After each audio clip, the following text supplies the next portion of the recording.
Hello, everybody. Sorry for joining late, but we're here now, and let's continue from where we stopped. We've been able to achieve so many things from our design, and we've done the hero, the header, this section, and while at it, we learned how to use reusable components, what props is, how to maneuver props, how to also map data into our component. So we achieved that with this. Basically, to this, let's go back to our design and see design. Uh, yes. So for today's episode, we'll be doing the contacts page here. So and I promised us that we're going to use a package that will help us in verification. So like I explained earlier, packages in React basically are like helpers. There are things that we can do, like let's just imagine. So I'll give you guys an example now. So you know how like you have like country code and the sorts if you are trying to maybe register for something and they ask you what country are you from. It's very hard now to impute the whole countries in the world with their code, basically. It's serious work. And there's a package for that. So let's do npm international number. Let's see international numbers. And let's see what we have. Yeah, so basically, yeah, we have this. Let's see. Let's open this. So npm or there's a particular website, the npmjs.com. That's the home to all the packages you can think of. Yeah. So packages, like I explained, are like things that facilitate your work, that makes work easier for you. So instead of doing things the long way, you can do it the short way. So I'll just demo it for us. Basically, let's see. There should be like a demo here. Mm. So this is the documentation. So if you don't know how to use it, you can just read through this and you'd see what we mean. I'm trying to find where you can see like a live demo. Okay, no, here. Let's see. So let's click on demo and example. Let's see.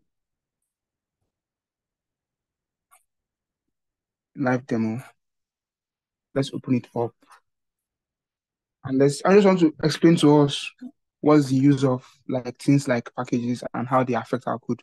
So this is the demo. So I can come here now and select different numbers. If you notice, I've not really done anything including all this.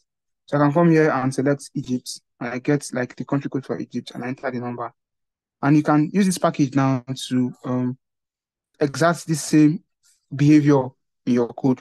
So if I install this package, this particular package, what I get now, I get this particular code without doing any work, trying to find the map, find the name, and find the country code. But this package provides everything we need, basically. The packages in React are like helper functions, and there are thousands Sorry, of where, packages, sorry, thousands. where do you install it? How, where do you install I it? didn't I didn't install it yet, but I'm just saying you can run this command and you install it. But we'll try that with Oh, the one we are going to use. I want to just wet the ground, show you guys what packages are and what they mean.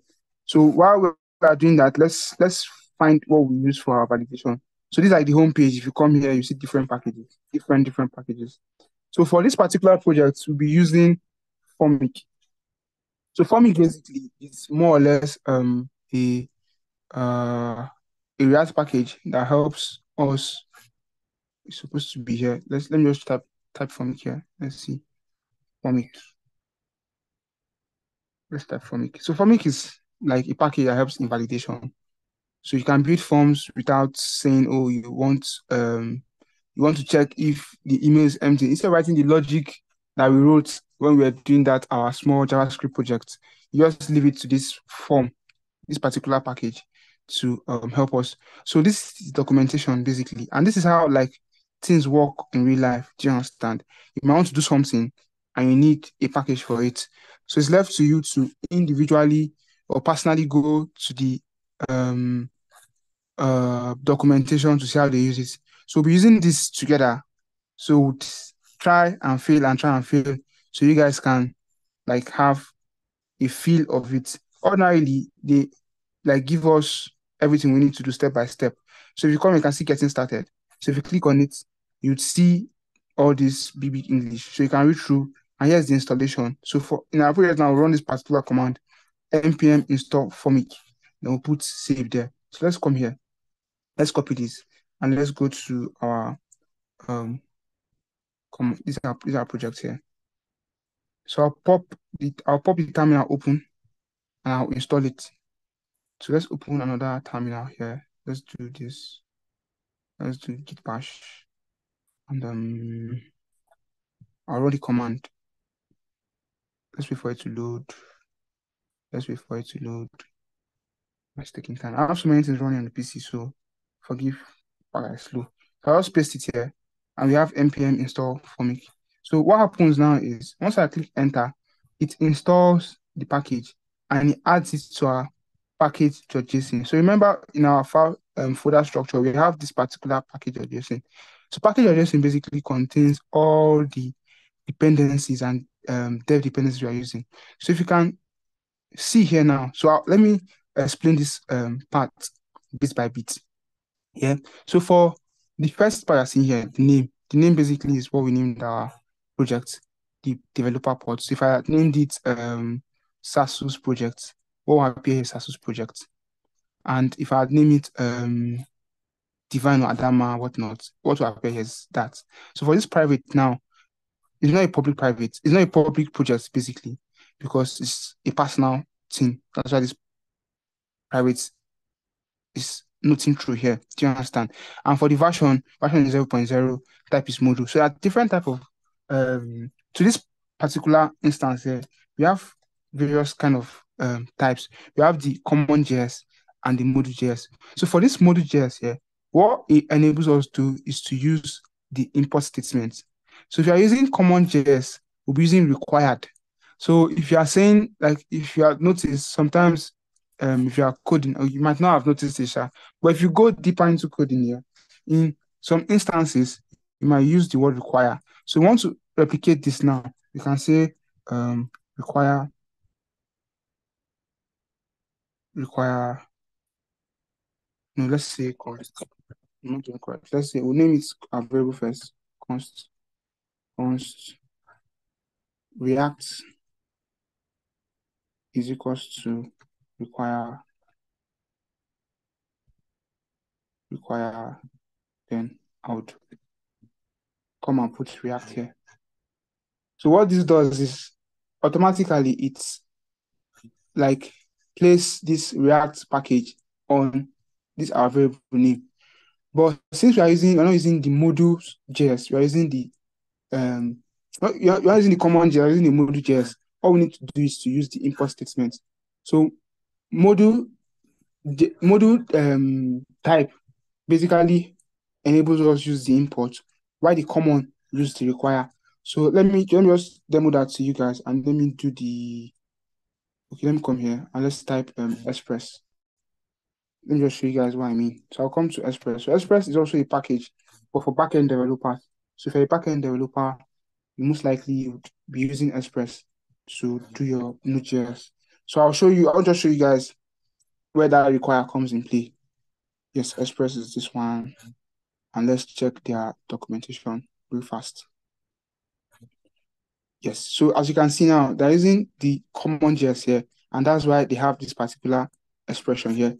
So if you want to translate this into module.js, we have to do import, then we'll do express from express. So if you want to convert this now to like our module, then we just come here and do import express from, then we'll do express.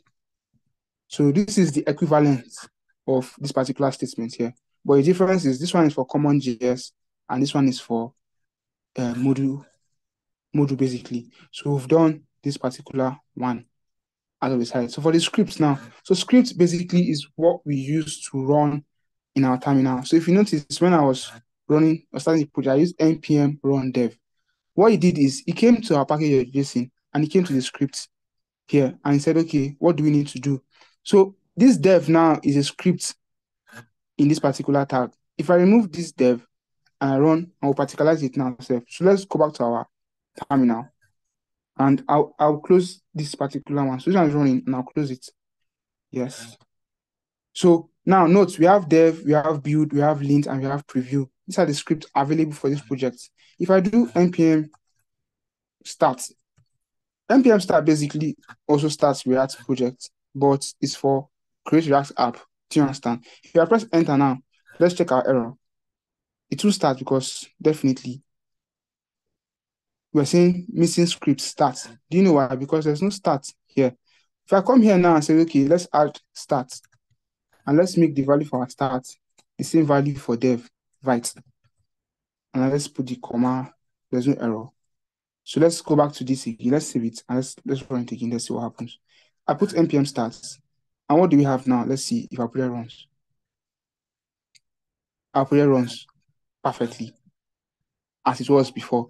Now, the other difference is I've included stats to our scripts. So now it understands that once I want to run this project and I input either stats, dev, build, it runs the project. So the byte here, which is the value for this stat, is the one responsible for running the project.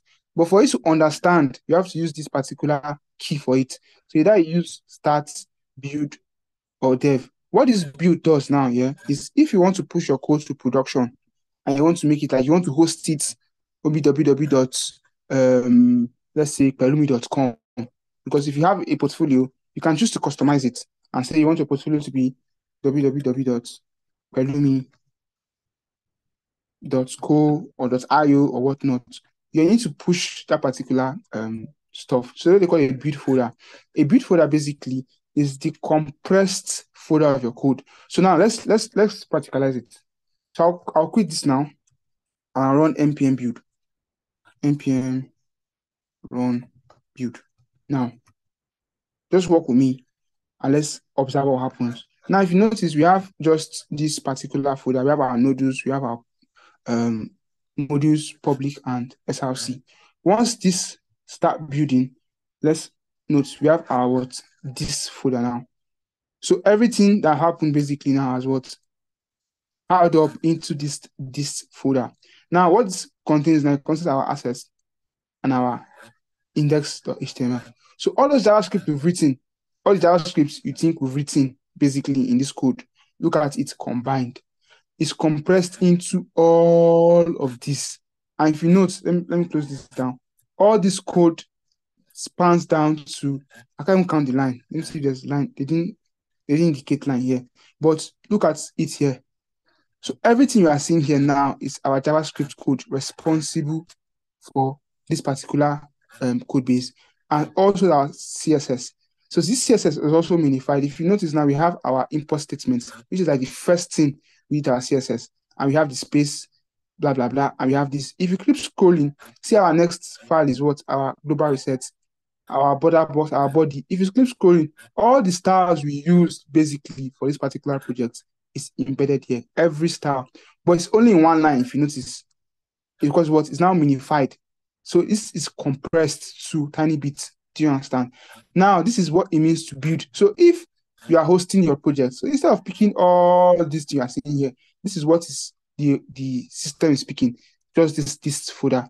So once you want to host your project in a domain, this is the most important folder, and you don't have to be aware, because once you host like this now, what happens behind the scene is that the project builds, and once it builds, it runs this folder, and the hosting site just pick your this folder and use it to host your project. So it doesn't pick your file structure or whatnot.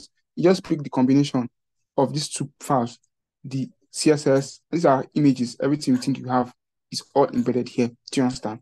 So this is like a side explanation of what happens behind the scene. So we've explained the script for us. Script is what enables our file run basically, because we have the style, we have the dev. Now the dependencies. Dependencies are what our app depend on.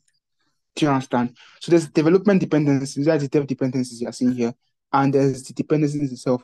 Now, most importantly, we know our app is a React app, and it's also like React DOM. These are the two major things that differentiates a React app from a non-React app. So it's definitely in our dependencies. Now we also have our formic. form we are using now is for the validation I talked about. This is what we are going to use for it. So it boils down to what our dependencies. We also have our dev dependencies. What this means is that, okay, these dependencies we are using here, these particular lines here also depend on them. Do you understand? Now we have Vite. We are using a React project and we use Vite to build. Bam, Vite is here. Types, you might not really understand this particular ones, but what they call types in JavaScript. And types basically is the nature of your data.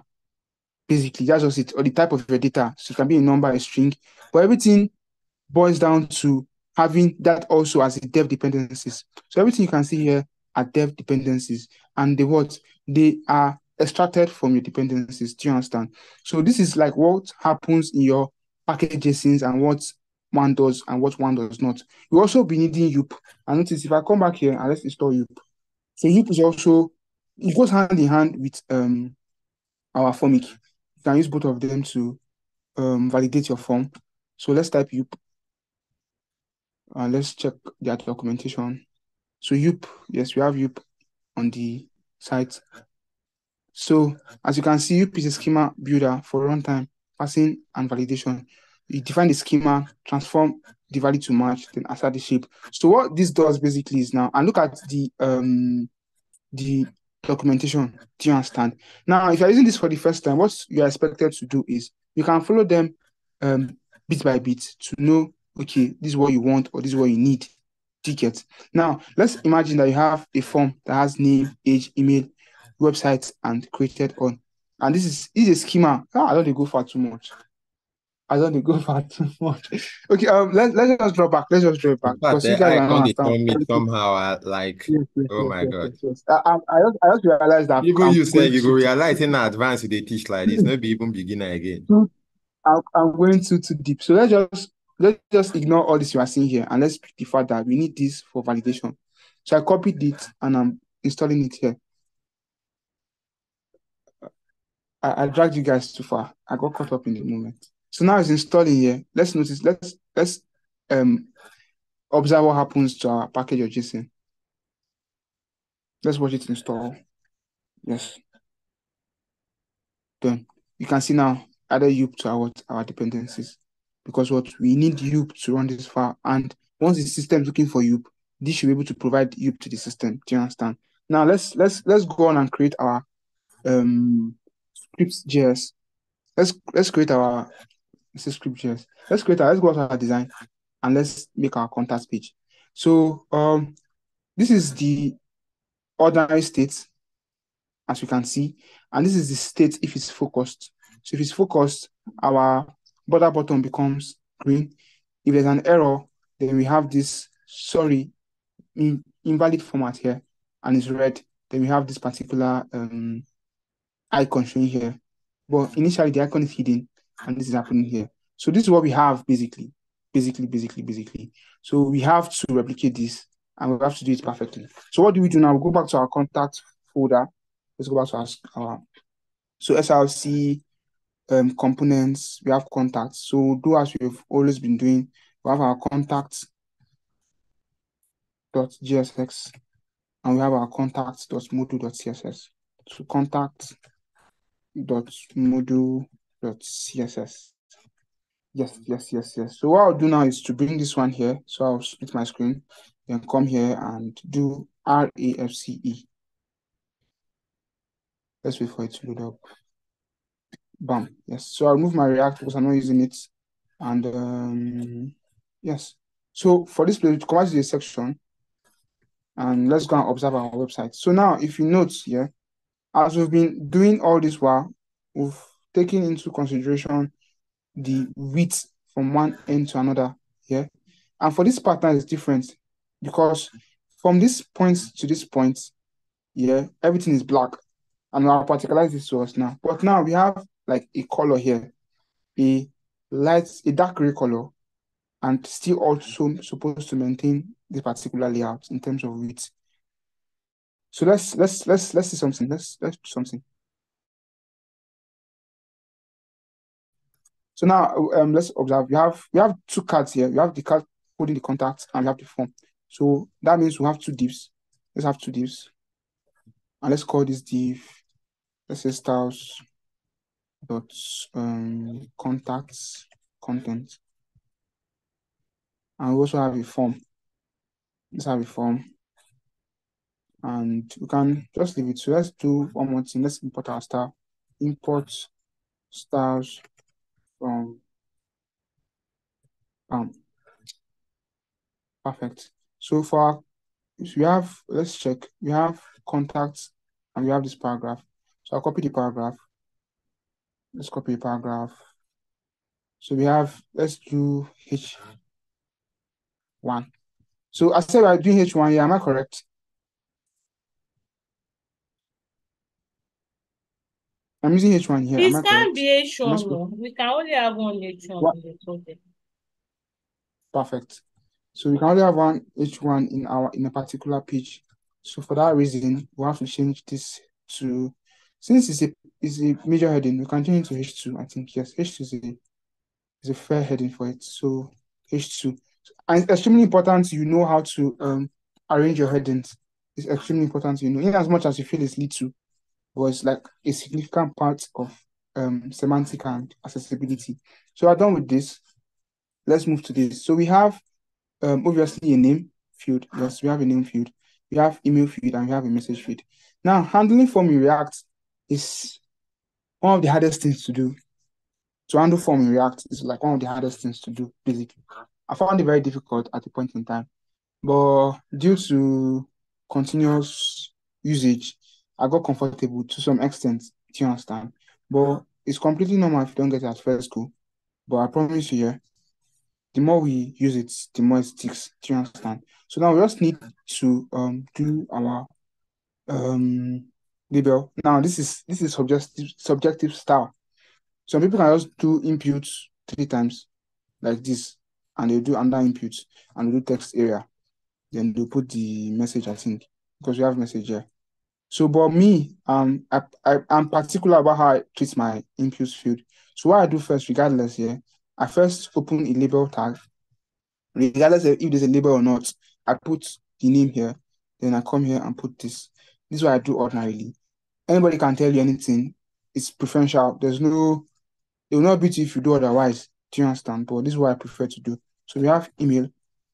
Let's move this here and let's change the type to email. And let's change this folder to email. Then the last one is our text area. Text area in the label. It does sharp, but let's make it label. Then we have message.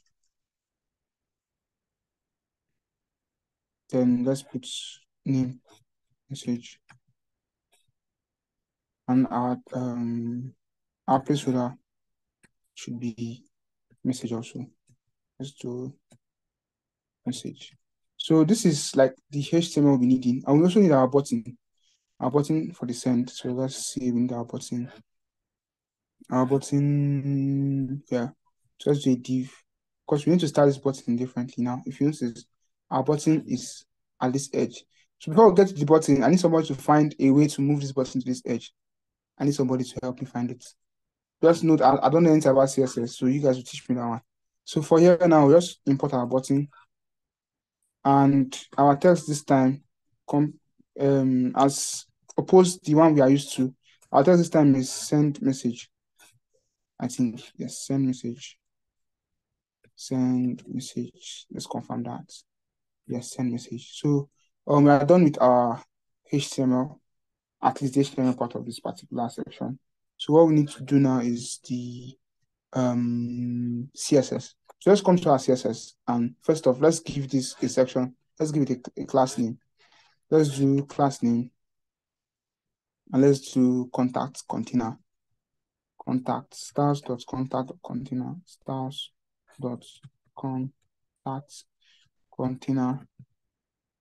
The star that will stand. Then we'll come here and do this. So first off now, yeah, as you guys noticed, in all our projects so far, we've been doing this. So let's pick the color first. Let's pick the color first. So we have this particular color, and let's go and find it. I can click here and see.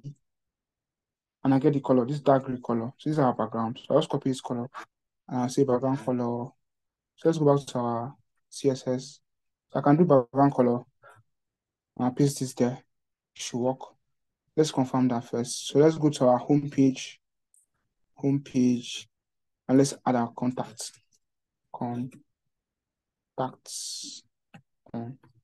So let's go and confirm if we are on site. Bam, bam, bam, bam, bam, bam, bam, bam. Let's see. Oh, yes, I didn't resume our project. So let's do npm. Let's do npm start or npm run dev. And the only reason npm start is working or npm start is working because we included it in the script, like I mentioned. So ordinarily, start wants to work for Byte app is npm run dev. But if you want to use stats, just to add stats to the script and everything works perfectly. So doing that now, we have our projects up. So let's go back. And if you notice, it compiles very fast. That's the beauty of Byte. It doesn't take enough time to compile your code. It does that very, very fast compared to Create React app. So that's where speed comes in play. And now let's try and reload our app and see. Perfecto. We have our website now. So let's check our contact. Yes, our contact is ready. Beautiful. So now, if you notice, there's a difference in color like we wanted. So let's go back and make it align. So we just come back here and copy this particular code here because now there'll be an issue. And let's check the issue. So if you come here now, you notice our contact is now in line with what we have ordinarily. But an issue because we don't need this color to be different from what is here. So it's supposed to extend or expand from this point to this point. So I'm asking you guys, how do you solve this issue? Anybody? How do you solve this issue? Please come again. So you have an issue here. Yeah. You have If it's a different different color. But according to the design, the design is that somebody mic is okay, yes. So according to design, if you note here, the color from the body is quite different from the color on the contacts page here. Do you understand? So what we want is for us to retain the color for our contact page and also retain the layout. So we need this contact, where is it? We need this contact to be the same line like we have always had and also have the same color here. So how to solve that issue?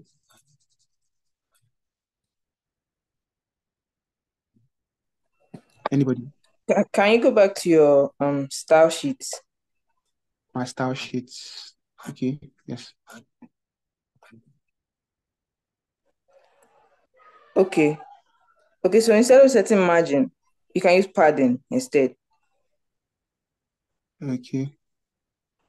So let's change this to padding. Let's But see.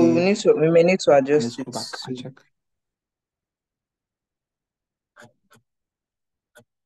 So we have an issue. It starts from here, quite all right, but it moves our content from this edge. And like I explained, margin was I think it's the mass width that we need to change.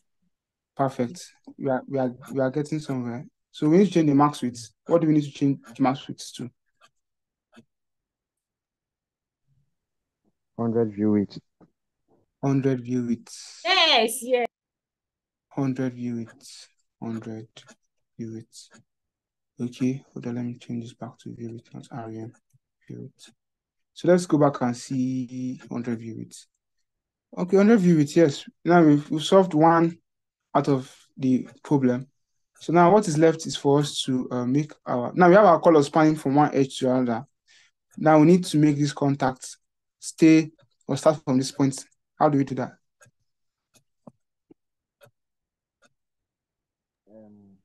Let me see your JS file, JSX. Here's my JSX.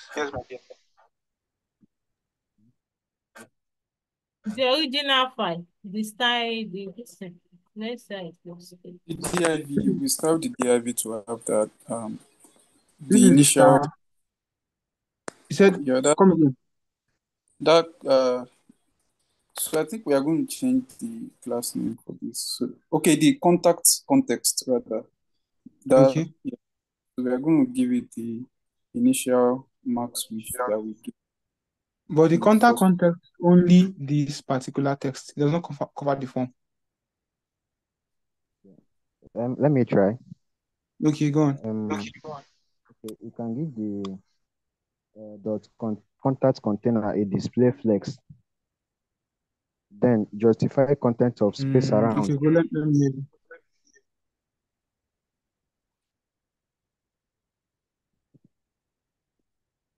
Justify content to a center. Space around.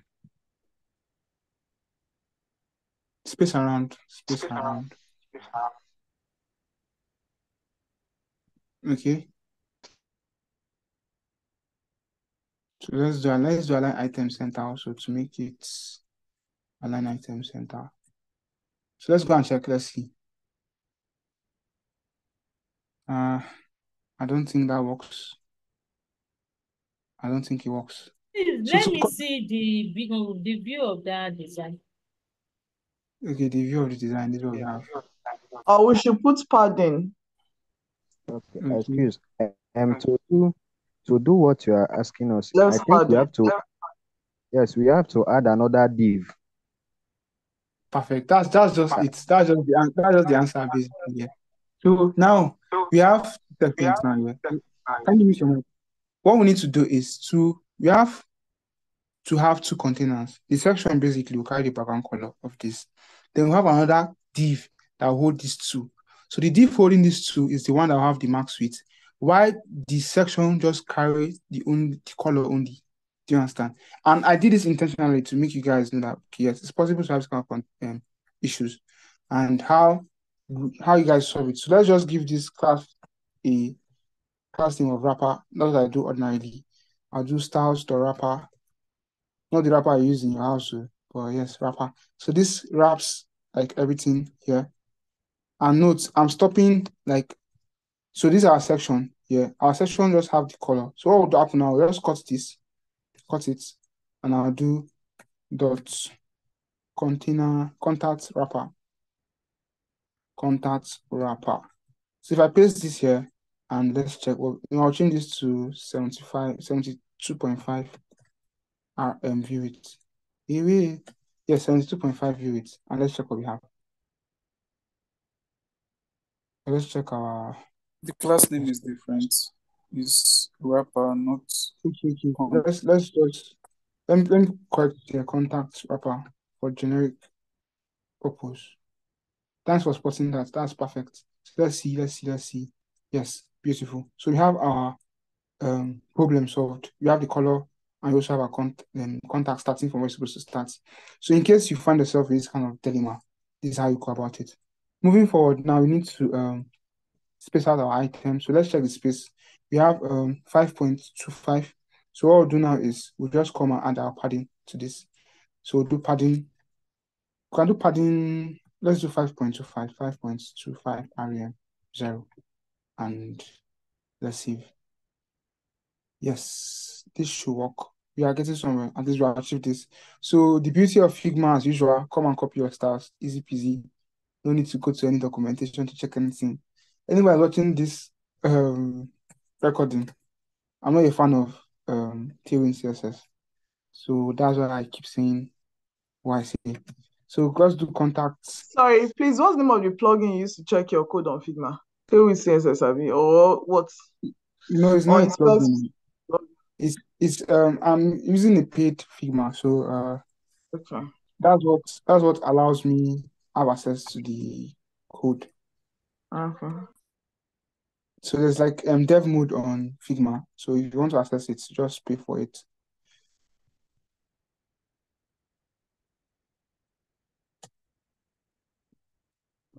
Yes, we have this. So we have to check the space between 2.5. That's the space from the contact to the paragraph. So I'll just copy our steps for paragraph as usual. Come here. I need to put H1 or H2 here rather. H2. Then I'll come back here and do dot contact content context. It's supposed to be content, not context. So I'll just content, come here and change it to content. content. Come and change the content. And we'll do paragraph. Yep. We'll paste our style. We'll clean it up. We don't need this to. We'll clean this one up also. Then we can either do padding top of 2.215 rem, I think. Or you come here and do margin bottom of 2.15 rem. But either way it works well. 2.25 rather. So let's do 2.25 rem. And let's check what we have. Yes, perfect. So we have this here, we have this here, but we have another issue because they're supposed to like hold their size, each their own. That's the word. So how do we solve this issue now? Let's come and give our wrapper flex. Let's do wrapper flex, display flex. At least we are sure that this becomes yes. But if you note, they are perfectly will I say perfectly separated. If you notice, this one and this one are like on their edge, but it's like a gap in between them. So to achieve this now, we can say obviously, and it starts from like the top. So no need to put align item center there. We just do justify content, space between, but space between. But if we go back and see now, let's see. Like it doesn't change anything because this particular context is still spanning across this, which is not fair. It's supposed to just be on its own and let's be on its own. There are several ways of solving this problem. You can just give this particular contact content a width. So we have a width of, let's see, we have a width of, let me check the width. Let's see. Hold. So the width is about 27.81 rem. But I'm not a fan of giving items width like this. There's a better way of doing this, which is very, very flexible. So what we'll just do now is we are saying this flex content now, we'll just come here and do flex. Let's copy the style. So let's come here and do dot flex content, comma form. Because two of them are going to have like they are sharing the same style. So I'll just do you can do width of 50%. I think this works also. Let's confirm that. Yes, this works. Width of 50% makes them share the same percentage, basically. Another way of doing this also is to come and do flex one. So let's check. Yes, this works also. Personally, I use this as my go-to. This with 50% also means that this take 50%, this take 50%. So stay your lane. So what is left to do now is to space them out. So we have a gap of, let me see the gap. So we have a gap of about 13.75 area, which is too large. So let's just give it a gap. So let's do gap. Let's come here and say gap. Gap of let's say 10 area. Let's see.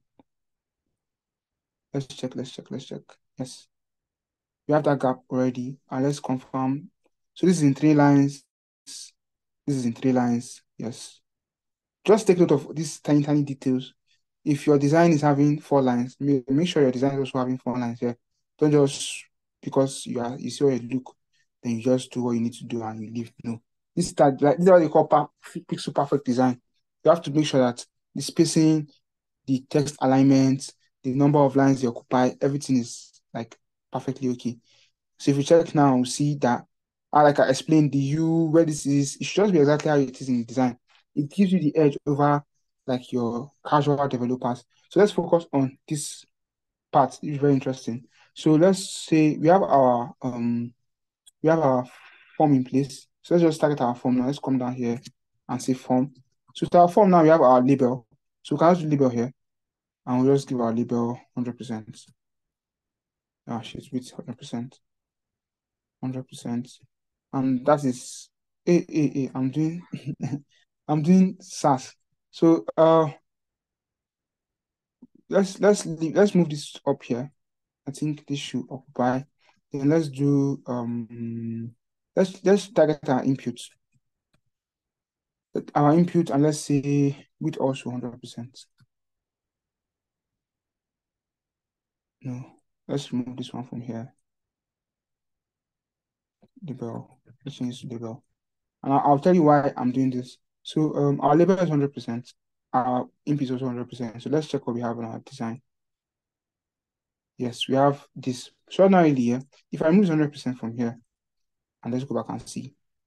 If you notice, like you don't have the our inputs doesn't span across how it's supposed to span. So to make that very easy for us, we just come here and our input 100%. So it takes like what you need to take. That is containing, it contains or it fills in the width of the mother, and the mother is filling 50% of this particular mother too. So let's say this is the grandmother and this is the mother. You understand? So the grandmother is having a width of what 72.25 view width. Yes. Then the mother is having 50% of that particular 72. Now, what we need now is that the children should have 100% of what the mother is having. And that's what we have here, basically. So with this in place, now we need to make sure that we have this particular layout. So the first thing to do is to make the background color transparent. So it takes the color of the grandmother or the parent. Yes, we have that in place already. So what is next now is to say, okay, our border, let's put our border none. First off, border none. So we take out all the borders. We don't have any border again. Perfect. So we're getting there. All we need to do now is to check our design. So our design now we have, if you note, we have 1.5 for the padding left and right. Then we have 1.06 for the bottom. So what we just come here to do is that, okay, our padding, I'm using the shorthand padding. For top is 0. Then left and right, we have 1.5 area. And the bottom is 1.06 area. Like I explained, that if you're using the padding, you don't use padding left, padding, blah, blah, blah. You can use this as a shortcut. And it goes like from 12 o'clock to 3 o'clock to 6 o'clock to 9 o'clock. So if you're using padding, what it means is the first value here is padding top. Then its next value is what? Padding right. Then the next value is what? Padding bottom. And the last value is what? Padding left. So this is like how you read it very shortcut. You don't want to use the padding right, padding left, blah, blah, blah. You can use this and achieve the same thing. So now, in our case now, I'm using only 3 values. So what it means, this first value is taking the top value, that is padding top, and since it will be 0. Then since the second value is only 1, it's not complete 4, what happens automatically is that left and right translates to 1.5, not the not only the right. So this changes the value for left and right. Then the last one takes the bottom. It might be confusing at in the initials, but this is how it works basically. So let's go back and see what we have. Yes, I think I can see the spacing already. Yes, I can see the spacing. So what we need to do now is to check the difference. So from this particular line to this particular line, we have 2 REM difference. So what we'll do now is just say, let's give it to our label. Let's do our label margin bottom 2 REM. Let's see if it affects. Does it affect? No, it doesn't. So put it in our label there, in our input. Yes, and it doesn't because the label is supposed to be on top. Since there's no value on top, nothing works. That was dumb of me. So now we have our inputs and we spaced out. So what we'll focus on now is the text, basically. So you just come here and click on the text. You should get like the styles for it. So just copy as we've been copying, then come and paste here. Easy peasy, no need to go to any documentation, no need to start doing text dash what, blah, blah, blah, and make your class name very, very untidy. Don't you guys like how easy this class name is? Yeah, it's sexy. You don't have all these A, B, C, D, E, F, up and down. I'm preaching, I'm a tailwind hater, so just forgive my rant. So now we have this in place, then come back here, and we have opacity 0.5. So just copy this and also paste it here. So we should have everything we need. Don't forget, let's do font family inherit, because sometimes your buttons and input don't inherit this stuff. So let's save it now. And let's check what we have. Yep. So what we'll do now is to text transform uppercase, I think, because letters are in uppercase, text transform uppercase. Then let's check what we have. Yes, perfect. So now we need to remove this thing we are seeing here. Who can remind me the way to remove it? I've forgotten suddenly. Who can remind me? Border none. Yes, about the border we are seeing. Border Outline. none. Okay, Border outline. none. Where should Outline I none. add it? Should I add it? Where should I add it? I should add it here. But we have border none already here. We We have have border none border. You here. have to Okay, outline. okay. Yes. But we still have the issue. See the issue now. If I click on this now, it shows this border, which is not supposed to be. I already explained this before. Try Who input can? focus. It's You said outline. yes. Input Where am focus. I adding? Where am I adding the outline? Here. Yes. Input focus. Man. Input Yes. focus. Thank you.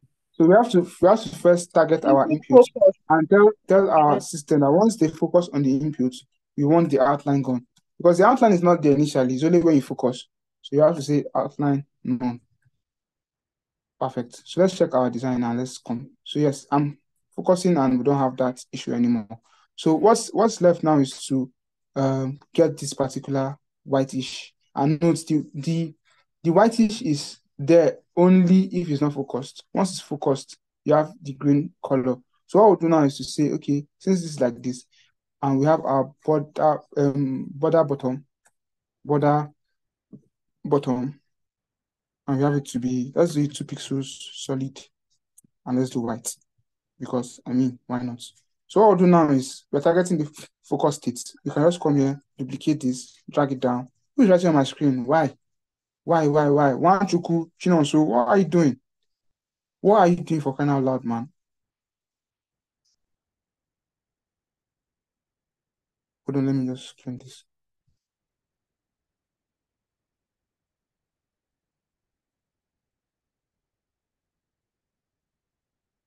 Why did you do that, my guy? It's unfair, man. So back to the class. So don't move your mouse on the screen, it's unfair. Just you guys should keep your stuff to yourselves now. Why are you moving your mouse up and down? You are distracting me sincerely. Team, why are you writing on the screen? True. Man. So back to where we are. So now we need to change our border bottom state from white to that greenish color. So let's go and pick the color. This is the color green. Let's copy this and let's come here and paste it. So one more thing again. Yes, perfect. So let's test it out. Let's test it out. This is our code. So ordinarily we have this whitish color there, but once I click on it, it becomes green. I click on it, it becomes green. So I think we are good to go. Basically, we are good to go. And there's a mistake elsewhere. And the mistake is, yeah. So if you notice now, if the color I'm writing on here is white, but if I'm writing here now, I'm not getting white. I'm getting like a faded white. And the reason is there's also an input for placeholder.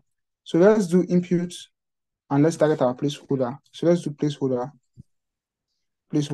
And that's where our opacity comes in place. So opacity will not come in place for the inputs. It's only the placeholder that the opacity comes in place. So now if I clean this, let me clean this. And we have what we have ordinarily, and our stuff is, if I start typing now, let's say Sasu, what we have now is this. So I'll come here and do Sasu divine, and this is perfect. So we've solved that issue. Now let's move to another thing. So as you can see for the error states, we have this particular icon here. So we need to place this icon here first, then we'll later hide it or maneuver it when we need to. Sorry. Before the Yeah. send message, there is a message box there that we've not removed too. Let me see. Like, go to the code. Okay, this particular message. Yes. We don't need to move it. All we need to do, since we are sharing the same style, just come here and put text area. Let's see what we have. Bam. Bam, bam, bam. We have this already. So all we just need to do is to give it, I think it's row. Let's see. Let's come to our test area, and there's like a property. I think it's row. Let's test row out.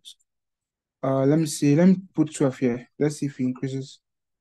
Yes, increases. So let's see. We have it's not much. So let's put 6. I'm putting 6 here. Let's see what we have. I think this is fair. So you can use the row properties to increase the height of a text area. I don't know if you guys know that, but you can do that to increase it. So we also have to remove the border for this because come here also and do what we did. So just add comma text area, then we'll do placeholder. Then also come here and do comma text area, and we'll do focus. Yep. I think we are done with that. Let's confirm that. Perfect. Everything works perfectly now. Beautiful. So what we need to do now is to add that error icon here. So let's quickly do that. And I'll just save this icon. So you can do it in 2 ways. I can copy this stuff here. I'll just copy it and I'll include it here. Instead of exporting, you can copy. But the disadvantage is in some cases, some SVGs are usually very long, very long. But for this one, it's very small, so I don't mind copying it. You can do this if the SVG value is very small, like this. But what's most advised is to just use it as an export item. So for this now, we'll just come here and do let's say SVG. Now we know that our SVG, now this is where the fun begins. We know for a fact that our label and input are sharing the same style, but there should be a way to target only the email. I mean, it's possible because I don't want to start everything here. I just want to start the email label and target the SVG. Do you understand? So can anybody just suggest, or if you have this kind of issue, how do you solve it? If not, we can go on and do it ourselves. I Sorry. want. Okay. Okay. No, I wanted to ask that which issue. I didn't get with that part that you're saying. Maybe you should come So again. we have an issue here basically here. So if you notice, in the design we have like an error state, but the error pops out for our we can even replicate it for 2 occasions, but it's somehow impossible. It's not impossible basically. You can say, okay, you want the user to enter the minimum of 3 letters and a maximum of 20 letters. So if a user enters their name and is above 20 letters, you can throw an error. It's possible to do that. But for this particular case, we're only checking the email. Now, the name, the email, they share the same style property. So if I apply style here, what automatically happens is that it affects this particular one. Do you understand? But I want it to only affect the label without touching what we have here and what we have here. What if we Do you give understand? it ID? Okay, we can give it a different class. Yeah, like error state and active state. I mean, something like that. Error and Yeah, error we can and do that. We can do that. But I'm looking for something. Okay, so I think that you should separate the label from the inputs. Like, so there should be like another, instead of naming the input, giving the input the same, like, you open the label here, then you now put inputs type, then you get. So I think that you Mm-hmm. should give it a class. Mm-hmm. Yeah, like, Does a span work in this situation? Okay. I think I'll drop you guys the documentation. So let's I do it. Can we do input then into bracket email, like square Yes, brackets email? that's what I was trying to point out here. Yeah, as So expected. in All right. in CSS here, so for instance, let's assume we have like 7 or 8 labels. Do you understand? There's a way to just target because this HTML4, if it's normal, what's the name? HTML4, you can just do label and you see your 4 there. So this HTML4 now is because it's React, you're seeing HTML4. If it's normal HTML, you just see the 4 value there. So this 4 value there now, you can use as a targeted selector. So you can come to your style and say, okay, what I want to do now, I want to target label. But go to the HTML and target the label holding the value of email. I think let's do I don't go far again. So for that, there's a way to do that, yeah. But for this case, let's not talk long. Let's just give the class name. Let's give the class name. And let's say email I think styles that of thing email. will be important with Teach this us that particular thing one. now. Teach us. We Sure. are used to Why this. why why and teach yourself? Okay, no, okay, let's do it together then. Let me remove this. Let me remove this. So let's come here. Let's come here and say W2 school. Now I'm like you now. I don't know it. I don't know it. Let's put it like I'm also a beginner like you. I don't know it. So let's come and say how to target a label with the HTML4. This is what I expect you guys to do basically here. If you see an issue, just Google it. Now, this question was asked 11 years ago. So most definitely, yeah, somebody already solved it.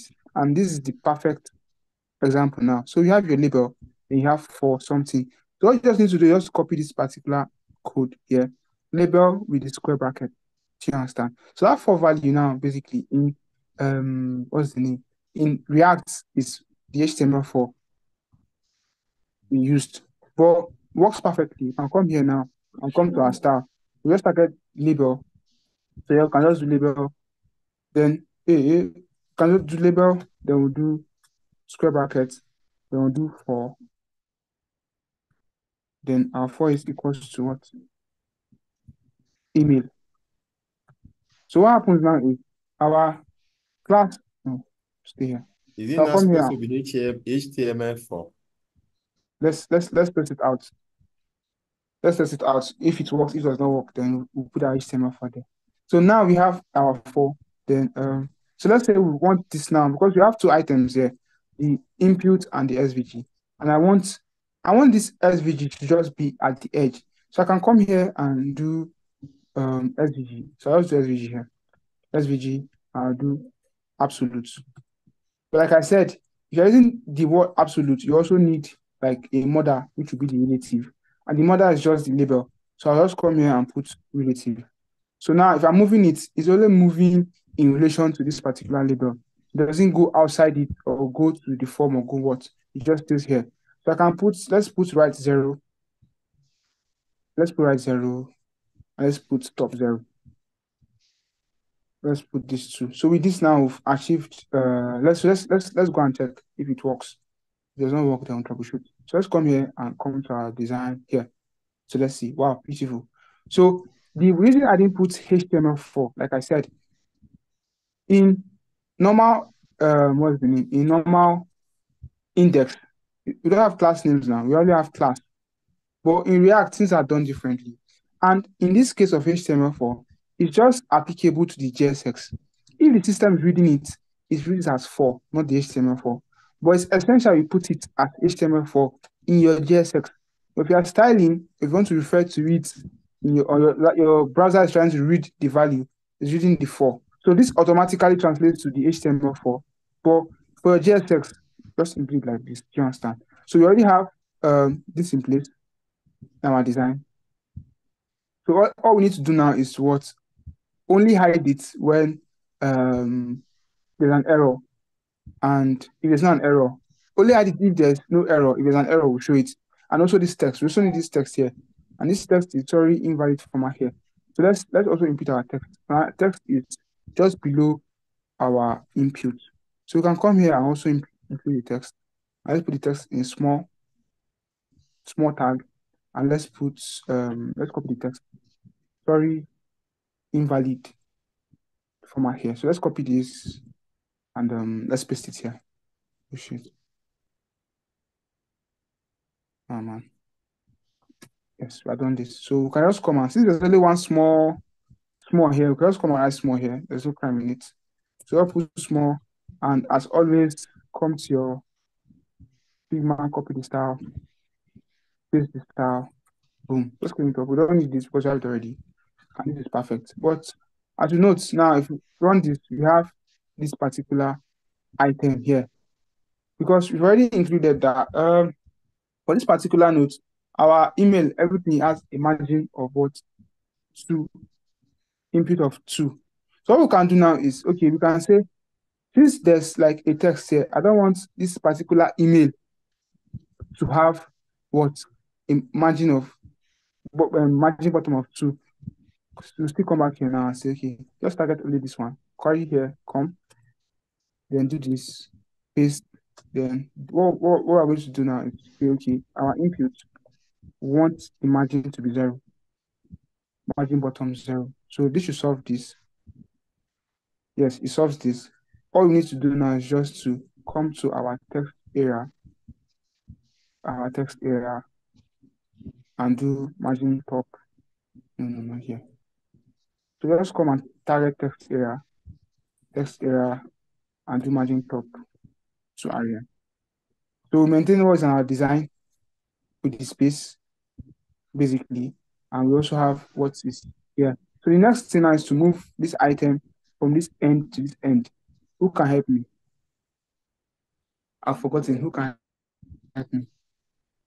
Float right. You said Float. Float Float right. right. float right. Okay, float right. Let's see. Perfect. And truth be told, yeah, I know of the value of float, but I've never used it personally. And this is like the first time I'm using it. This is extremely perfect because it's a one-liner, and I've learned it today. And thank you for teaching me. Like this, I know of it, but I've never used it because to me it's outdated. What I do normally, and I appreciate you guys for this. Thank you. I asked. I know I just cook beans. I'll do display flex, then justify content display end. I think flex end. Let's see if it works. Yes, it does. Do you understand? But it's a two-liner, which is quite harder. But it's another way to do it. So, Yes, but but from now I henceforth, heard I'm using the I heard float right actually usually have its own what's it called backlashes, like side effects. So the fact that it's not showing down, it might affect in another project you're doing. I think that's why they said the it's not best. stable. I think it's the because it's outdated. Basically, that I'm saying here. Float is outdated, including tables and there's some CSS classes that are outdated. It's working here basically, yeah.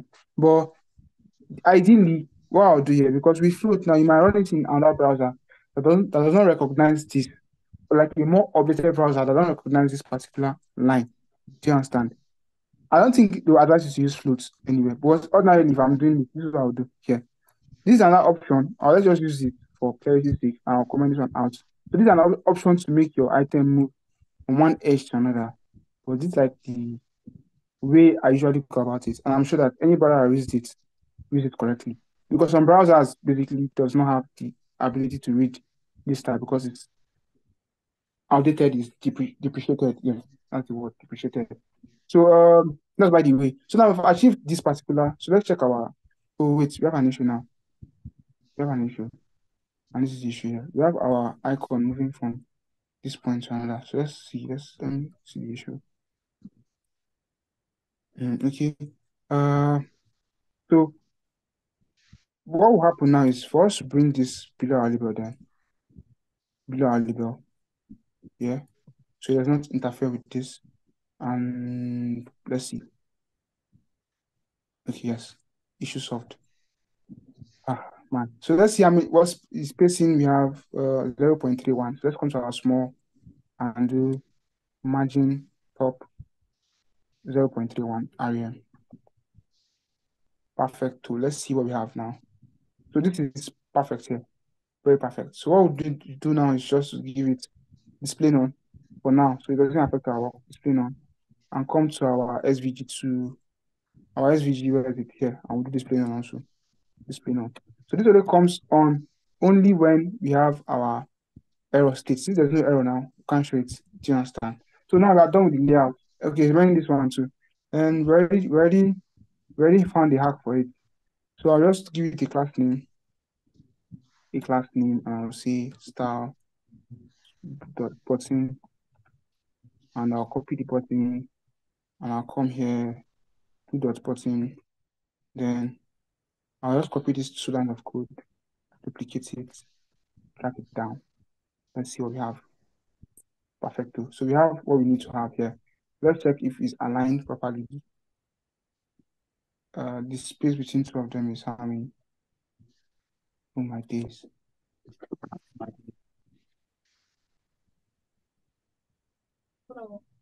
My laptop. So you guys just let's go for like 2 minutes break. Let me start my PC.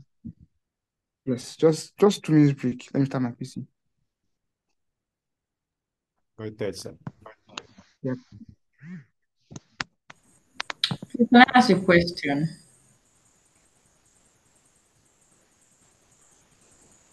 So yes, you can suggest them, definitely. You can suggest them.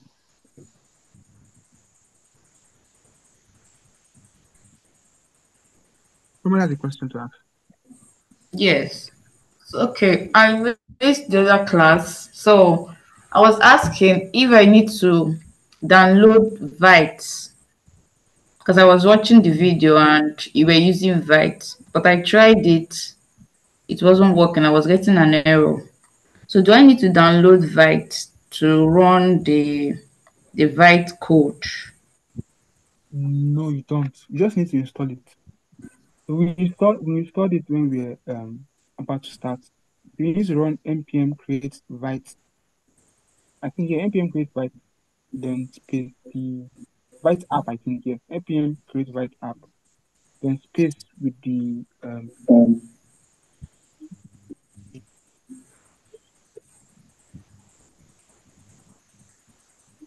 what did you just have on? What did you do?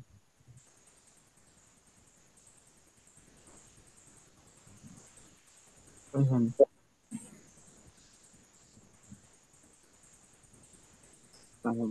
Anybody has any question? Anybody have any question? Yes, yesterday's class has been uploaded on YouTube because I missed it. Yesterday, okay, I'll speak to So Mr. I'm trying to also practice, and like, so when it takes time like that, you forget. Yeah, I definitely, yeah, I understand, and we apologize for that. Yeah, so I'll speak to him. He should upload it alongside this one if possible. So if you have plans to watch some of them at once, then you do that. Any other questions? My system's on now, so just give me 1 minute for me to come back. I have no idea where I went off. Maybe I'll switch to the MacBook soon. Windows actually. Yep. I think I was at some point out of the call based on network issue. You were trying to use float Oh, right initially for that small, and then okay. later when I joined again, I realized that you commented it and then you used display first and flex and all that. Why Okay. did you change it? Somebody should tell him, please. It is Somebody should tell him. duplicated. We say Yes. He said float. it's updated. Some Some browser browsers updates. perfect. Go on, just go on, finish it, Please, so finish it. everybody is just talking. One person should talk first now before another. Okay, he said Now you dey find help. Now you dey filter the help you dey find. You know, go stay one place when they tell you something, they won't tell you. So yeah, go on. he said it's outdated, that not all browser can read that code offline. So it's better to use the one that all browser can read, which is display flares and the rest. Is Thank that you, enough Chidima. explanation? Yes, it's okay. Thank you, man. I'm starting my screen now. My PC is on, and I have yeah. Oh, this one copy the guy's name here. So yeah. So what we'll do next now is to use our package since we are done with our layout, and which is like the most interesting part. Now for that particular package usage, you might not. I'll try my best to explain it as best as possible. Yeah, but if you don't get at first go, it's completely okay. I just need you guys to understand that. But I'll try my best to break it down to you guys how it ought to be. You understand? I'll go step by step, bit by bit, one by one. Um, localhost. Can you guys see my screen? No, sir. Oh shit, okay, hold on. And Penny, you are the host. Kindly return the hostmanship back to me. Thanks for banking with us. Okay.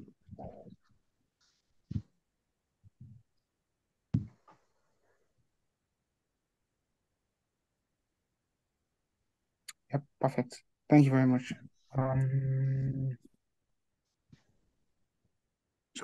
Let's continue. Apologies for that break in transmission. We are up now.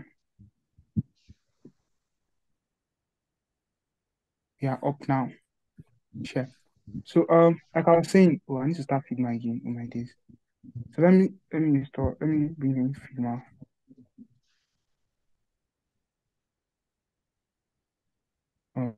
These are websites. Let's see. Fresh Figma.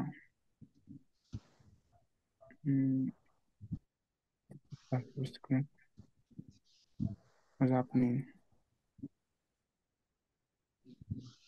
Yep. We have an issue. Seeing. Just hold on. Let me try and let me stop using. I'm using VPN for this particular setup. Just hold on. Let's see if the VPN is affecting. 1 minute. Okay, yes. For our design is open now. I'll go on and turn off the VPN. Bam. Close. Yes.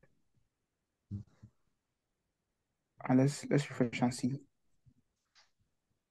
Perfect. So VPN was the one blocking the stuff. So these are websites, and let's go back to where we were. Yes, we are here. So now what is next now is the UP. So we've installed UP, but I mean I've not used it. No, I've used it actually. But for this case now, I'll be acting like I've not used it before.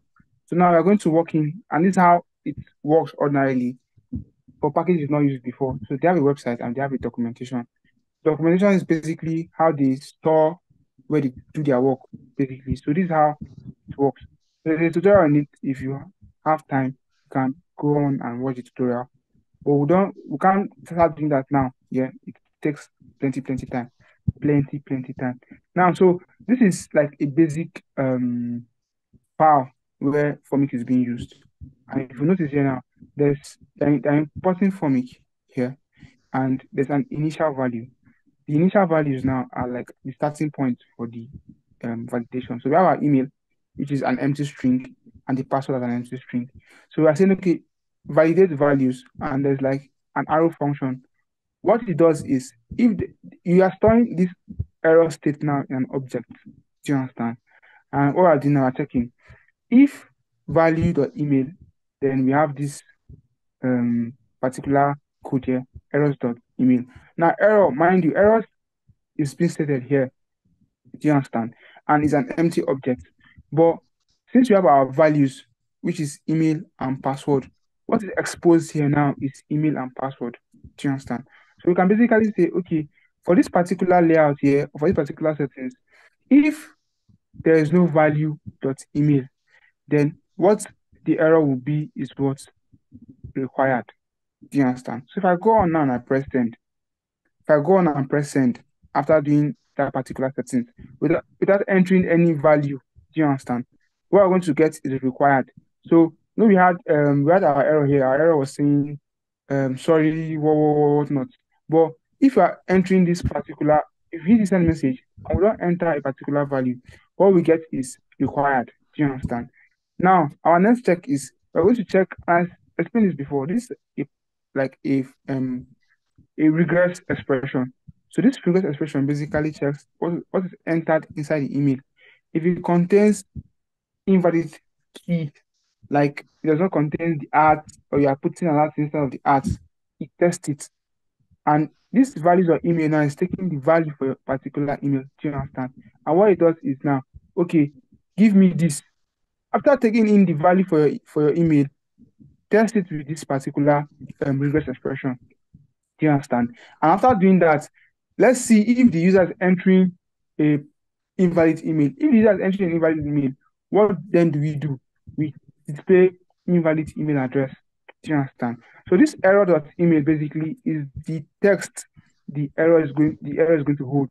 So this is what we are going to use to display the error message. So if I enter here, because you can edit this particular, you're the one to choose what you want to hear. I can say, oh, required, kindly enter an email address. I can change this invalid email address to Sasu the boy and Adama is the girl, and this vice versa. But that's it. So we have the onSubmit function now. Now the onSubmit function basically is what happens when you try to submit the form. Do you understand? Now, like I said, there are event listeners when we're doing JavaScript, and I said there's the onClick, there's the mouse over, there's the whatnot and whatnot. In this case, we have the onSubmit. So onSubmit basically here now is saying, okay, if the user tries to submit, what does it take? It takes in a callback. Yeah, this is what we call a callback. So in this callback, we have a value and we have the set submitting. The set submitting is a state in React. Ah man, this might. Okay, let's just continue here. So when you see set submitting, we are going to do that next. I didn't want to like burden you guys with much work. But if you don't understand this now, we're going to use it again. And by the time we use it again, you guys will understand it better. But for now, just note that we're trying to validate our form, and this is how we're going to do it. I'll still explain this process again, but just work with me. Do you understand? Now, so this is like the logic basically that we need to validate our email.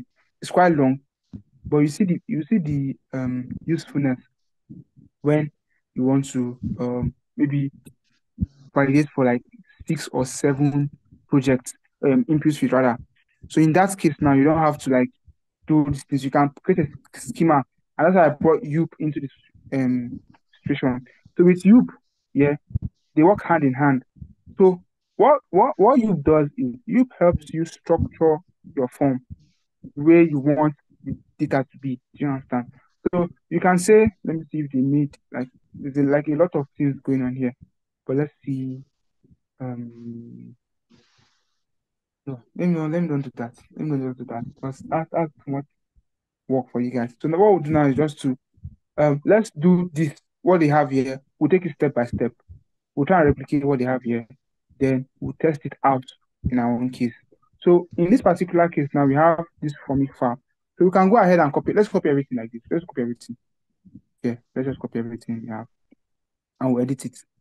So we have this particular formic. Let's go back to our code. Let's go back to our code. And let's just put it here. Yeah, let's put it here. Let's paste it. We don't need to do that. Hold on. Let me edit our copy. Okay, it's perfect. So I'll paste it here. Sure. Yes. So I'll paste it here and I'll import formic. So the import statement, as you can see, it's telling me it does not recognize what formic is because we've not imported it. It's not defined. So you can hold space, control and space bar, and you get the import statements. If I click formic, I think yes, it imports formic for us here. So what we can also do is just to copy this, as you can see here, and paste it.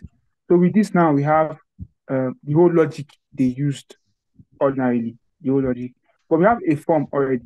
So what we'll do now is just to copy our form value, all the form value we have here, copy it, this where it stops. We'll cut it, then we'll place it with their own form value. But before we place it, we have to take things into consideration. So let's just paste this here. And after pasting, we are concerned about the email. So let's compare their email with our own email. Do you understand? So their email has new properties. They have the unchanged property, the unblock property, and the value property. So now basically this unchanged, unblock here are JavaScript event listener. Unchanged basically is in charge of monitoring the changes in your input field. So if I'm pressing A, B, C, D, as I'm pressing A, and the next key I press as B, this unchanged is in charge of monitoring every new input or every new value I'm placing. The unblock basically helps the focus and unfocus. So this unblur basically, its own work is to check if the input is focused or not. That's the work of the unblur. That's the own event. That's the own event work to check if it's focused or not. The change is to check if the values are changing. Then the value basically, as we all know, is what is inside or what is going to be at the end of the day in the value. Do you understand? So with this now, we've ascertained this. What we need to do now is just to copy this their own. But these are the three lines we need. Copy it and come and paste it in our own email. We'll paste it here. Now we've collected what we need. Do you understand? So in that situation, now what do? We just clean up their own email. We'll clean it up here. So with this now, we'll remove this their email. But as it stands now, we have the error.email, touch.email, and error.email here. So what I'm saying is that if at any point in time, any of this stuff happens, we display an error. And this error is being set where? Here. So now, for our own case now, the error we need to display is, sorry, invalid format here. And let's come here and copy it. So come here and copy it. And what? We'll replace what we have here. Let's replace it with this. So if the user enters an invalid email, this is the message they get. If the user tries to submit and does not enter a like a text, we can do required. They'll put kindly enter an email. So this should serve now. So now what I'm trying to say is this error.email having here now holds the text for our email. So if you have like maybe for message or whatnot, you can also have these values here that dictates what message is being shown. But for now, we're just focused on error.email, and these are either the two instances where our message is going to pop out. So with this now, we've place our messages correctly. So what we're going to do now is to come back to our small now. So with this, to make this visible, is to come and copy this. Because what this does is saying, okay, if there's an error, then display the message attached to it. So I'll cut this and I'll place it here. Boom. So with this now, we say, okay, error.email, touch.email, and there's error. Let's put the message there. So let's remove the password. We don't need password because we didn't touch password. And also let's remove the let's remove password. We don't have password. Now there's a dice problem now, because on their button they have a disable, and disable has like a property coming from them called is submitting. But the disable is, or in some cases, there are some attributes that are peculiar to certain tags. Like our input tag now, you have the type, and you can change text, email, button, whatnot. You can change it in your type. You don't have that liberty to have a type on your div. So I come to our div now and press type. As you can see, we're not even getting any suggestion of type. But for our input, we have that liberty of type here. But for our div, we don't have that type. It can be type of item type, but it can be type only. Do you understand? Also, the disabled is not present there. Do you understand? So for this case now, for the fact that, okay, we're not making arrangements for a disabled property, what we can do now is to go to our button now. So we can go to our button. Then we'll say we have a disabled props coming in. Disable props. Then for our disabled props, you can come and say for your class name now, disable, then you input the value for the disable there. So this works perfectly. Do you understand? Now we have seen, okay, since we are using our reusable component or reusable item, if there's a disable value, use disable value. So we can as well come here and say, since we've done that, we can add what disable to this. Then what we need to do is what put it is submitting. So what happens is that what you are seeing here now automatically translates to what we are seeing here, but dynamically. Do you understand? So this is how you edit code if there's need to do that. So now I've achieved our button. Our button can do what this is doing. So we can as well come and do what? Remove this one here. So we have a button and we have disable. So let's first of all go and test our code and let's make sure it's working first before we go on to see where we are lacking. So let's come back here. Oh my days, it's scattered. Let's see. Okay, it's going out. Let's confirm. Yes, perfect now. So we have our error state, and for that reason here, we have the style. Our style here is display none. So even though I hit the send button now, it won't come up because what our style name is display none. So what we'll do now is to come to our small field, then use our error state to display it. So for here now, we'll say, okay, this small will only display if there's an error. So I can say error email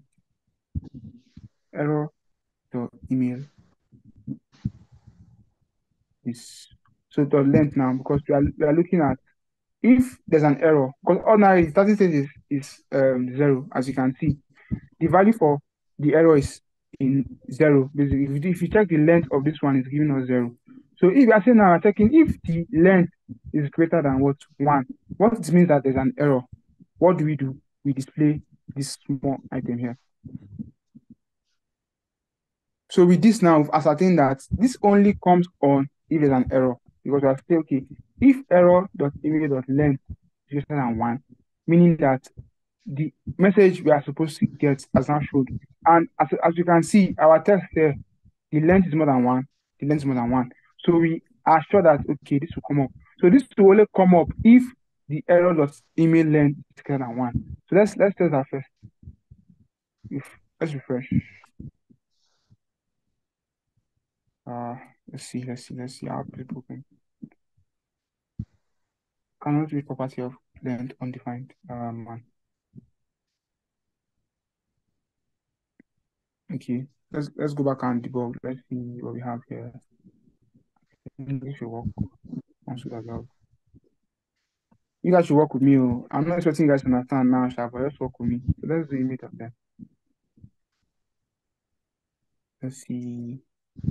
And let's remove this first. And let's check. We have an error somewhere touched. We'll come back to this. Doesn't stop anything. So let's check what we have. Our site is back on. Okay, so our length is undefined. Okay, fair enough then. So let's see. Let me enter something here. Our image does not enter. Okay.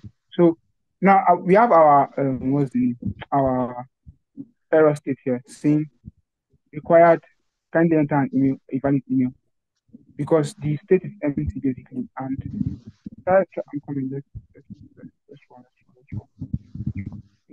Fair enough then. So let's go back and try and debug. Let's go back and debug. Error email is this. So good. Better see. I don't use this thing for somewhere before.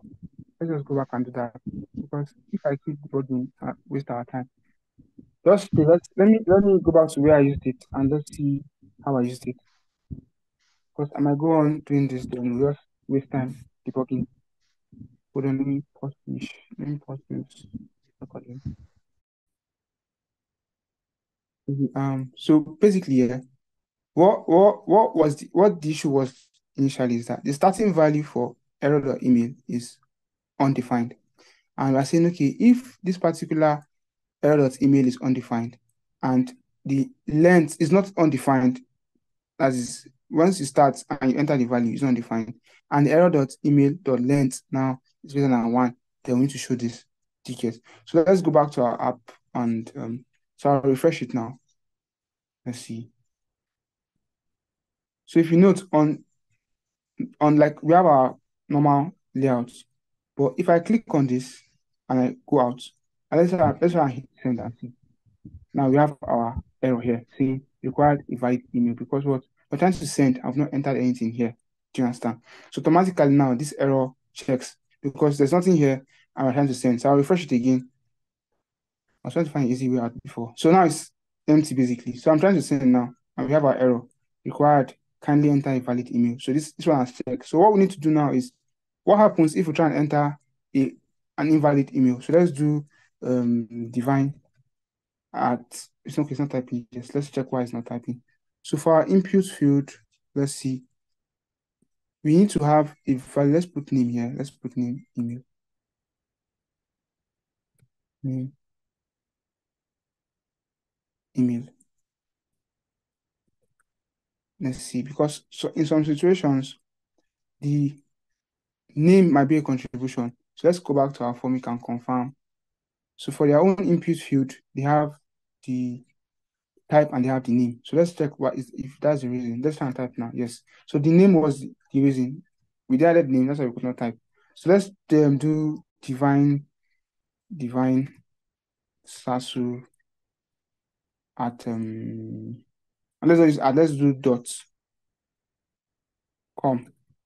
This is not a valid email address. So let's try and send. So you see, sorry, invalid format here. Even before we send, we have that stuff already. But now we have an issue here. So we have I removed it, and this particular error is still showing. Do you understand? In as much as so let's just note, let me zoom in. So I'm doing let me refresh now. Yeah. So this is what we have. This is the empty state. If I try to send, obviously we get the error. We down, so we can ascertain that one works now. So what we need to test for now is let's test for well, if you enter an invalid email. So what we'll do now is you say our invalid email is divine sasu.com. Once we leave, automatically we get the error. Sorry, invalid format here.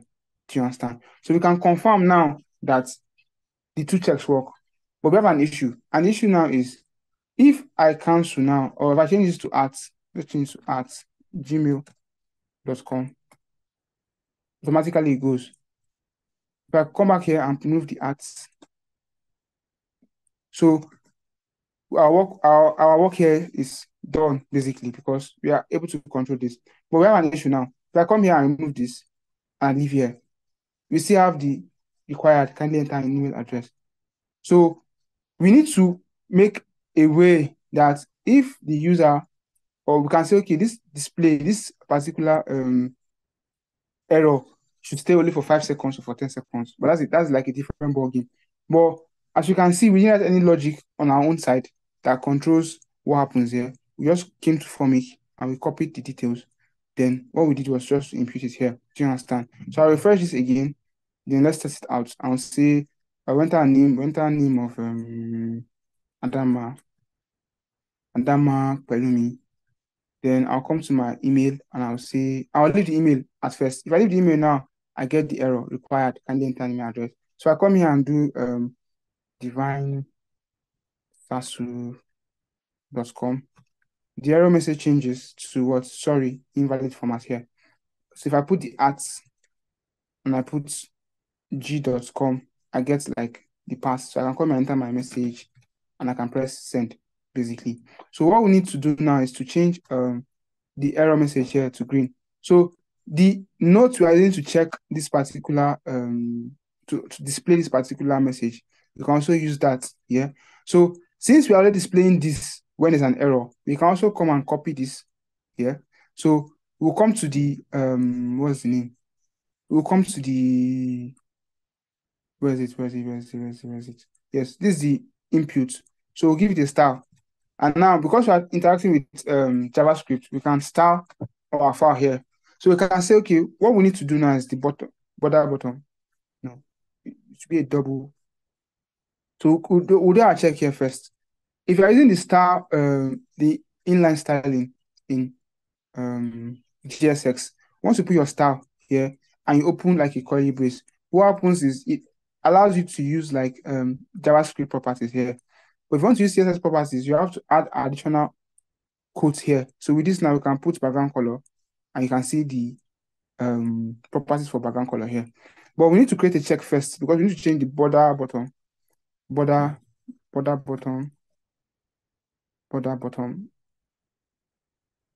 Yes, this is it here. I'm going to change the value to 2 pixels solid, but it needs to be red this time. So the red is hash FF6F5B. So we need to change this particular border bottom to this if there's an error. And the way to note if there's an error is to paste this here. So we can come back here to paste this code, copy this one, copy it here, and copy, come here, paste it. So I'll explain this line in just 1 minute. So that's what they call a ternary operator in JavaScript. So basically now let's look at this code. So I'm saying that these are like an if-else check, but without the if-else keyword. So basically what this does is I'm saying if the error.email is not undefined, 1, and the error.email length is greater than 1, what I want you to do is help me change the border bottom to a 2 pixel solid red color, else is undefined. So this is like an if check. This is the if statement here, and this is the condition to check for the if statement. This is what you run if it's true, and this is what you run if it's not true. So this is an if statement, but without the if else code. So this is how like you do, it's called a ternary operator. You use this question mark and colon to differentiate. So anything after a question mark is the if check or if statement. Anything in the other side is the else statement. So if this does not work, you do this. So with this now, let's confirm if it works actually. Yes, it does actually. So let's refresh this. After refreshing, we have this. So I'll go and submit. Yes, we have this error stated. Then I'll come here and enter, let's see, team. Let's do team. And team second name is Ike. So I come here and I enter, let's use Sasu again. And this time, let's use allergy. And I'll say .com. My error message changes, sorry, invalid format here. I can come and say okay, at gmail.com. So I'm adding a comma, which does not work, still work. I'm not doing all this check myself, basically. That package is helping me. Now it checks that, okay, yes, you're correct. So I come here now and enter the message, blah, blah, blah, blah, blah, blah. Everything's perfect. So if I send, ordinarily, we can do it, I will send it to the backend. This is what we sent. It allows us that this is what we sent. There's no password, so, but if you want to use this information, you can send it to the backend or do whatever you want to do with it. But in this case now, this is what we are sending or we are using. Do you understand? So if there's an error, let's come back here and stimulate an error. We get an error, we fix an error. So this is how we use the package in React. I know it's long, and in all honesty, if you tell me you understand, I can give you 1 million error. But I'll entertain any questions from you guys. It highest tomorrow again, we might go over it, this particular place. Then I think I recorded this part. So would find way to make things work, basically. Make things work. So any questions? Any questions?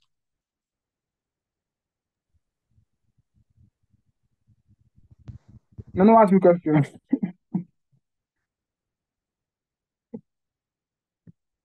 I'm still active, sir. Can you guys hear me? Yes.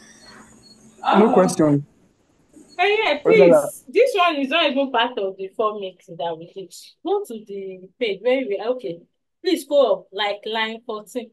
There is one quote that you open be going up. This one. Yeah. No, What it does it doesn't mean? matter. It doesn't matter. It's Yeah. I know that it's not it's even part of the format. The format is not entering at all. Let me that is just is a way of putting space. So if, for instance, now I want to give space here. So if I save now, it automatically formats it for me. So it's giving only a single space. But if I have plans on giving a double space, I can as well do this. You can see for my, let's say I want to do it outside now. I can do this. And it works. It's just irrelevant passage, but just like you have to give like extra space in between your codes. But it doesn't really matter. So it's an error there. okay. Okay, thank you. The form does not understand. You guys, enter. See, it's completely normal if you don't understand it. And I just used it to show us what packages does in React code. There are simpler ones and there are easy ways to actually do this. But in a case where you have like a large application, where you have like 6, 7, 8 forms, it would be unfair of you to write the logic for all of them. So you can allow like a package like this to handle it for you. If you don't understand, it's completely okay. And you might not really need to understand it now, because I myself didn't understand it at first. But what will happen is this is the documentation here. You can just go over it yourself and try to like map out what they did, how they did it, and how it's going. Do you understand? If you come back tomorrow, we'll just go over it one more time to like make us comfortable. But I think our goal is actually okay. Our goal is not achieved yet too. What is remaining here is just the footer. So, and the footer is somewhat similar to what we have in our header. So what we can do is just use the same code, then add this top border top, make it white. Should be light work for you guys. Then also do this particular thing. But in terms of coding, I think we are done with this. Unless you guys have like an opposing idea. Yeah, you kind of said that I wish the if we can have access to this video tonight, because this waiting for video to be uploaded is somehow for me. I don't know for that. You know what will happen, yeah. You know what will happen. I'll try and speak to Mr. Shea again. But you guys can also like put it on the channel. If he sees it, he might prompt him to move faster. But I'll drop it in your regard for him. Then it should because once I stop recording now, then everything works. Like everything gets to the cloud. Just for him to like uh upload it to YouTube, basically. So I'll speak to him. So this project still needs further improvement, yeah. So if you notice in this particular side here, there's like if you over on this, you have this overlay that shows view project and view code. We didn't do this. So I might just give you guys like the repo, and if you want to, you can add it. It might just get you more comfortable, or we can just ignore it. Then we'll move to more important things. This is not a CSS class. These are CSS things. Uh, any questions? You guys are quiet. I know this quiet. This quiet is Sorry, I not from the wanted fact to that ask. you guys understand what I'm saying. Yeah, go on. You need to ask. Yeah, the day we started this particular project, the first video, I think that was on when was that? Was it On on Tuesday. Wednesday? On Tuesday. That video has been No, uploaded, right? yes, it has. I think it has because hold on, let's confirm that.